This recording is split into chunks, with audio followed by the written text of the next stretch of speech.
Not incidentally, his levels of concentration, his overall mood are up. He's doing far, far better. Fortunately, most people do not experience or pursue enormous increases in dopamine leading to these severe drops in baseline. Many people do, however, and that's what we call addiction. When somebody pursues a drug or an activity that leads to huge increases in dopamine, and now you understand that afterward the baseline of dopamine drops because of depletion of dopamine, the readily releasable pool, the dopamine is literally not around to be released, and so people feel pretty lousy. And many people make the mistake of then going and pursuing the dopamine evoking, the dopamine releasing activity or substance again, thinking mistakenly that it's going to bring up their baseline, it's going to give them that peak again. Not only does it not give them a peak, their baseline gets lower and lower because they're depleting dopamine more and more and more. And we've seen this over and over again. When people get addicted to something, then they're not achieving much pleasure at all.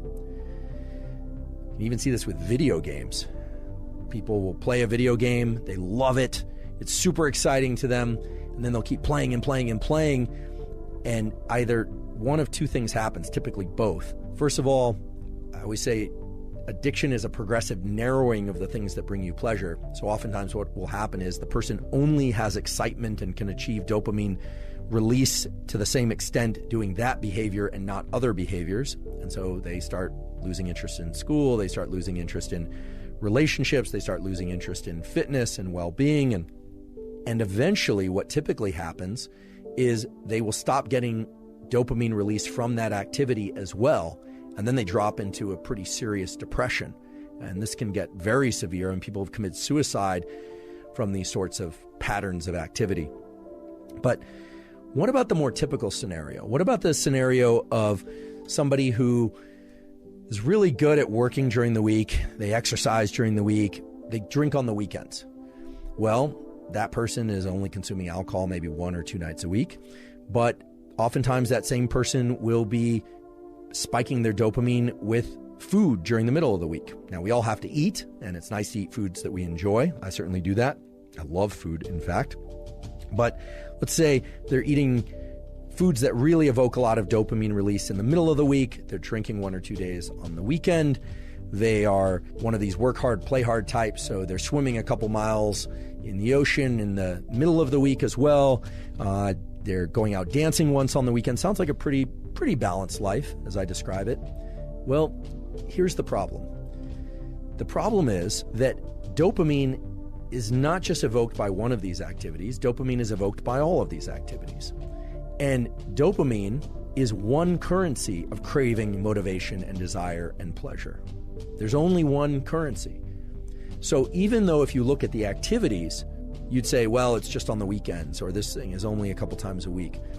If you looked at dopamine simply as a function, as a chemical function of peaks and baseline, it might make sense why this person, after several years of work hard, play hard, would say, yeah, I'm feeling kind of burnt out. I'm just not feeling like I have the same energy that I did a few years ago.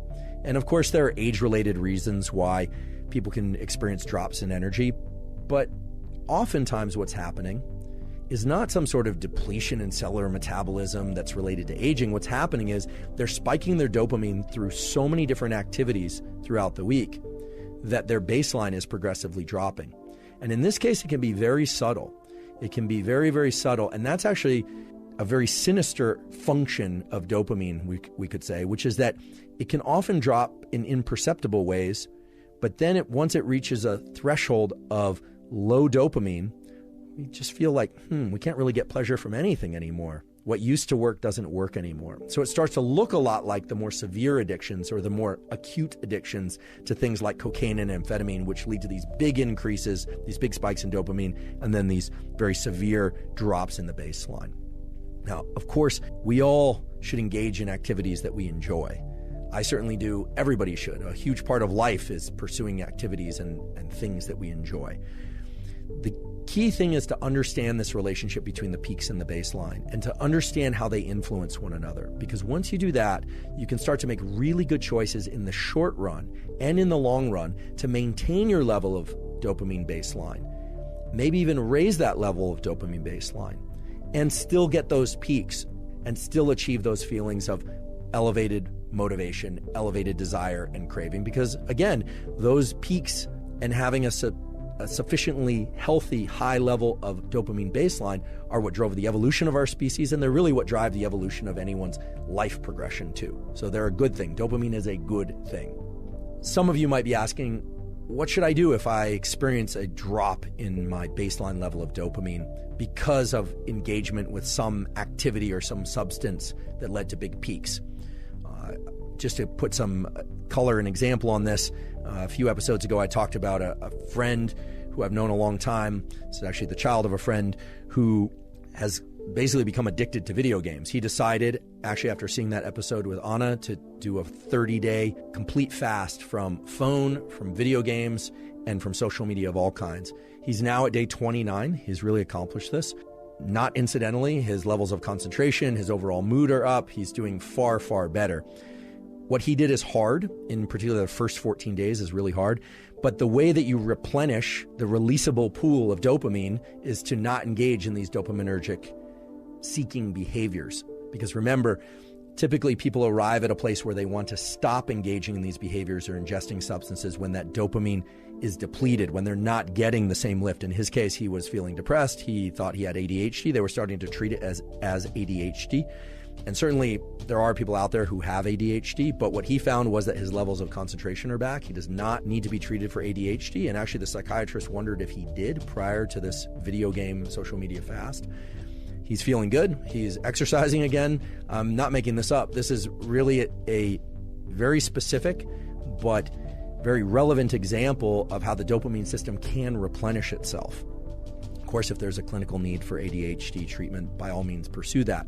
But I think a lot of ADHD does go misdiagnosed because of this depletion in dopamine that occurs because of overindulgence in other activities and the drop in baseline.